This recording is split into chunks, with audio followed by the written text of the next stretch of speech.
Howdy do. So today's video is an update and also an apology, so to speak, because I remember I started Kami's Lookout as one of my very first builds in the Dragon Ball Z world I started, and I never showed like the completed version of it. I did do a video showing the outer shell when I first started the whole DBZ world to begin with. Then I did another video where I show the top temple parts completed. But now I've completed the inside as well, and as well as the hyperbolic time chamber, which is part of what's been taking so long, is that what I did differently than I did in previous attempts, which for those that don't know, Kami's Lookout I've built it 4 times, because I've literally lost the world for one reason or another 4 times that I build, well, anything actually. I've lost the Astro Mega Ship from Power Rangers, I've lost the Space Colony Arc from Sonic Adventure 2, I've lost a bunch of builds several times, and hopefully this is the last time I have to build anything. But Kami's Lookout was literally one of the very first things, if not the first thing I ever built in Minecraft way back in the old days. Maybe I have that video and I could post it from like literally years ago at this point of the very first lookout. But what I used to do in those lookouts was I'd make the hyperbolic time chamber built into the lookout itself, and in this time I tried something new in which I built it in the nether. But I built it in such an enclosed space that it took me so long to clear it out and make a time chamber out of it. So finally it's done, so I can finally do this video as well, which is the inside of the lookout. Now this first floor is representing from the Boo Saga and the Garlic Jr. Saga, when like a battle would really like just explode on the lookout, or like a hole would be punched in it or something on lower levels would be seen. It was kind of these like open, like empty levels, but had these pillars, and that's what this is really just supposed to represent. It's kind of a nod to those movies or those events more than anything else.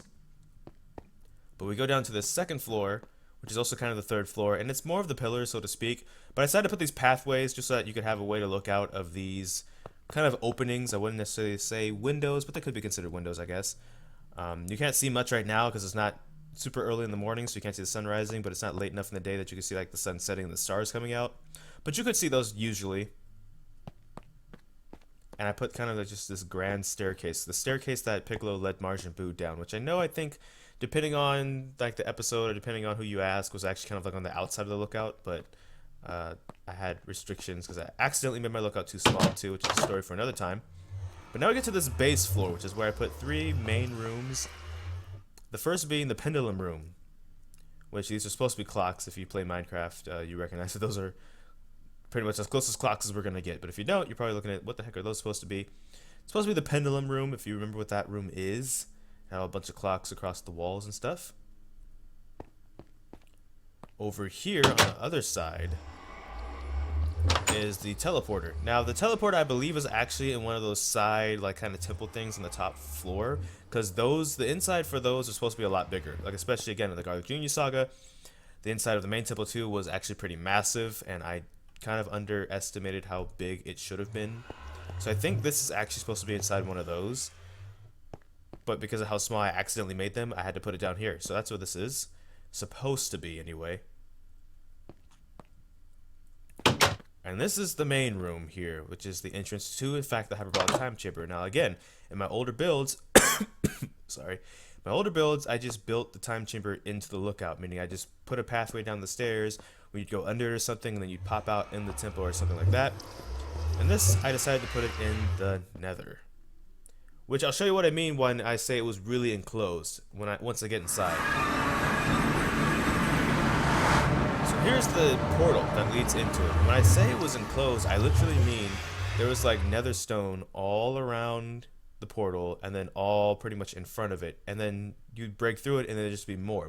There was never any open space, to be honest. So I literally had to use, first I had to just do it by hand, because if I used dynamite I'd blow the door up, but once I got it out I just had to use dynamite for like a long time. So first, this is the inside part of the hyperbolic time chamber temple. Some beds over here, some storage for both food and other stuff over here, and then we get to the outside. And this took literally a week.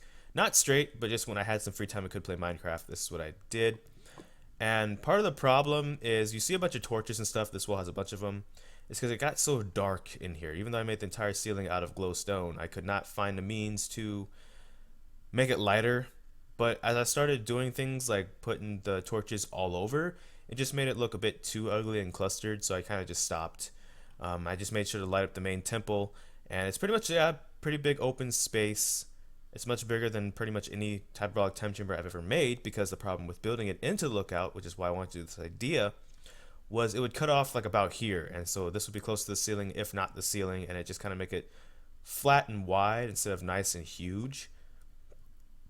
I kind of had a little bit of inspiration from playing Budokai Tenkaichi 3, as a matter of fact, which in that mode, it's kind of more of a blue. I could have used blue stone or something like that to emulate it, but I kind of just went with the white, kind of like when Goku and Gohan had to train for Cell. And that pretty much covers what took so long. Like I said, this was all encased in. I had to just use dynamite and do it by hand for a while. It took hours, literally. Which is unfortunate, because on one hand, I'm happy how it turned out. And I let you guys be the judge more than me even.